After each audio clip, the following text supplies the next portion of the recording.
먼저 사진을 보시겠습니다. 두 여인이 정말 편안하게 누워 선탠을 즐기고 있죠. 태국의 어느 섬에서 찍은 사진인데요. 태국이나 동남아의 해변가에 가면 이런 풍경을 흔하게 볼 수 있습니다. 가끔 옷을 다 벗어 던지고 햇살을 즐기는 사람들도 볼 수 있습니다. 그런데 이 사람들이 과연 햇빛만 즐길까요? 그렇지 않은 것 같습니다. 이들은 자기들이 살아온 답답한 사회를 벗어나 이탈 혹은 일탈의 자유를 즐기고 싶은 거죠. 여러분들도 종종 그런 것을 느끼지 않습니까?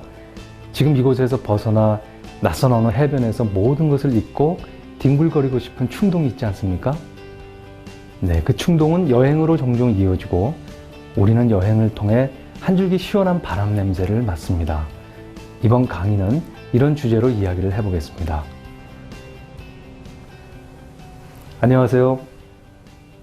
여행작가 이지상이라고 합니다. 저는 24년 전부터 여행을 시작해서 지금까지 여행에 관련된 글을 쓰고 사진을 찍으며 또 강의를 하고 있는데요. 요즘에는 여러 가지 주제를 갖고 여행을 하고 있습니다. 예를 들면 문화적인 주제, 사회학적인 주제를 갖고 오지도 다녀보고 또 도시에도 체류하면서 관찰을 하고 있습니다. 그런 경험을 바탕으로 앞으로 강의를 진행해 왔습니다.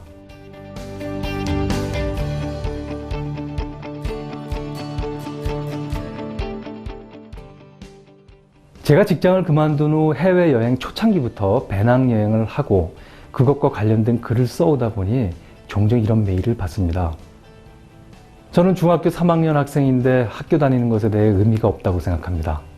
학교를 그만둔 후 앞으로 아저씨 같은 여행가의 길을 걸을 생각입니다. 좋은 충고 바랍니다. 중3 학생이 학교를 그만두고 여행의 길을 가겠다는 질문에 저는 좀 당황할 수밖에 없었는데 우선 조금만 참아보라며 이런저런 얘기를 해줬습니다. 하지만 이메일에 대한 답장이 없었어요. 그러다 몇 개월이 지난 후 진짜로 자퇴를 하고 지금은 기타를 배우고 있다는 이메일이 왔습니다. 앞으로 세계를 여행할 건데 기타를 치고 돈을 벌어가며 여행하겠다는 얘기였습니다. 그래서 제가 검정고시라도 모아서 학업을 마치는 게 어떤가 하는 메일을 보냈는데 이번에도 답장이 없었습니다. 그러니까 그 학생은 저의 답보다도 누군가에게 자기 얘기를 털어놓고 싶었던 거죠. 저는 그 소년을 보면서 저의 중3 때 시절이 생각났습니다. 지금은 자꾸 하셨지만 1960년대 이미 세계 일주 여행을 수차례 하신 여행가 김찬삼 선생님의 여행기를 보면서 저도 꿈을 꾸다가 30대 초반에 드디어 여행을 시작했거든요. 그런데 이 소년은 저보다 훨씬 더 빨리 성급하게 꿈을 실현시키겠다는 얘기였죠. 몇 년이 지난 지금 그 소년이 어떤 길을 걷고 있는지 궁금합니다.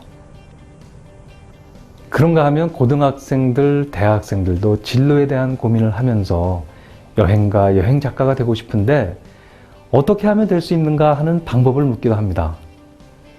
또 직장인들도 당장 때려치고 떠나고 싶은데 앞으로 살 길이 막막해서 망설이고 있다. 작가님은 먹고 사는 것을 어떻게 해결하고 수입은 얼마나 되는가라는 식의 질문도 받습니다. 또 요즘은 싱글들이 많은데요.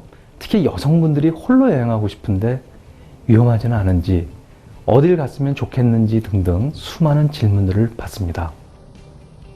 저는 많은 사람들이 여행가, 여행작가를 꿈꾸어서 이런 생각을 갖는 것이 아니라고 봅니다. 그보다는 현재 자기가 살고 있는 삶이 답답하고 숨 막힐 것 같아서 벗어나고 싶어 하는 것이겠죠. 그런데 막상 벗어나면 먹고 살 것이 막막하니까 그걸 어떻게 해결할까? 라는 고민 끝에 여행작가를 생각하는 사람도 있는 것 같습니다. 물론 여행도 하고 글도 쓰고 사진도 찍으며 돈도 버는 여행작가 혹은 여행사진작가의 이미지는 환상적이지만 사정은 전혀 그렇지가 않습니다. 여행 그 자체는 좋지만 무한정 여행만 할 수는 없고 글 쓰고 사진 찍는 게 만만한 것도 아닙니다. 또 여행하다가 다른 나라에 정착해 사는 사람도 있는데 여기서 보면 부러울지 모르지만 거기서 돈벌이를 하는 것이나 여기서 돈벌이를 하는 것이나 다 비슷한 거죠. 결국 삶은 만만한 게 아니며 세상에 공짜는 없습니다. 이건 피할 수 없는 엄연한 현실입니다.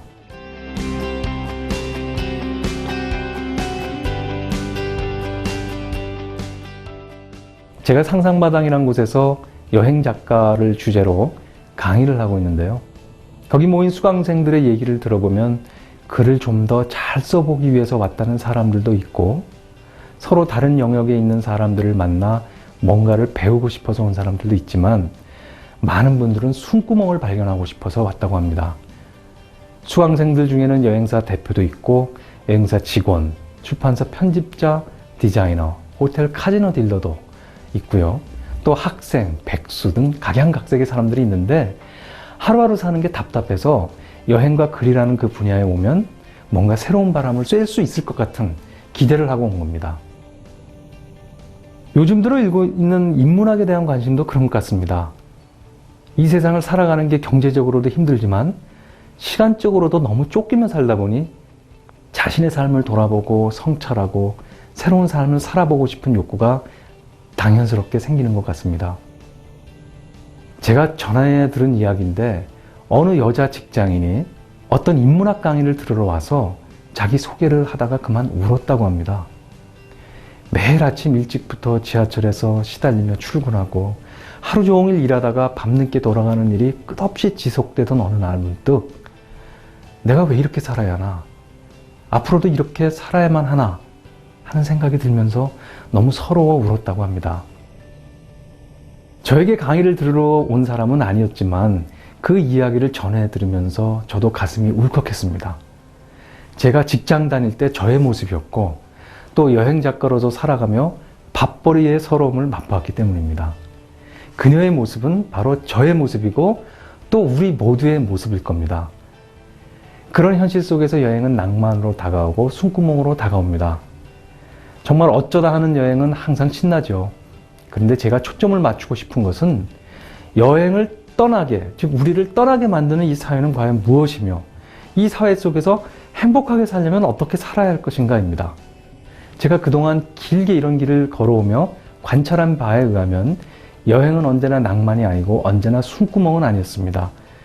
여행은 재충전을 위한 소중한 시간이지만 자칫하면 황홀한 독이기도 합니다. 여행은 잠시지만 삶은 계속 이어집니다. 돈을 벌어야 하고요. 가장 좋은 것은 돈을 많이 벌어서 여유 있게 쓰며 여행하는 것이겠지만, 무한정 그렇게 여행이나 하며 살 수는 없기에 결국 우리 삶의 터전, 삶의 조건을 인정할 수밖에 없습니다. 경제적 조건, 사회적 조건, 개인적 사정에 의해서 언제나 마음대로 자유롭게 떠날 수 없는 게 현실입니다. 그래서 저는 종종 이런 얘기를 합니다. 지금 떠나지 않아도 괜찮아요. 그러나 꿈을 키우세요.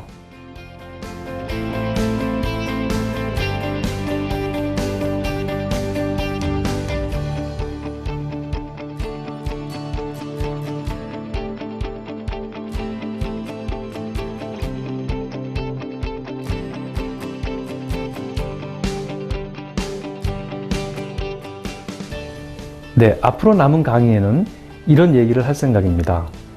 우리에게 여행이란 무엇이며, 우리를 떠나고 싶게 만드는 사회는 어떤 것이며, 결국은 돌아와 다시 뿌리 내리고 살아야 할 우리들은 어떻게 하면 행복하게 살 수 있는가, 그런 것들입니다. 제가 그동안 한 여행 경험을 사회학적인 관점으로 조명하면서 우리의 삶과 사회에 대한 성찰을 해보도록 하겠습니다. 네, 감사합니다.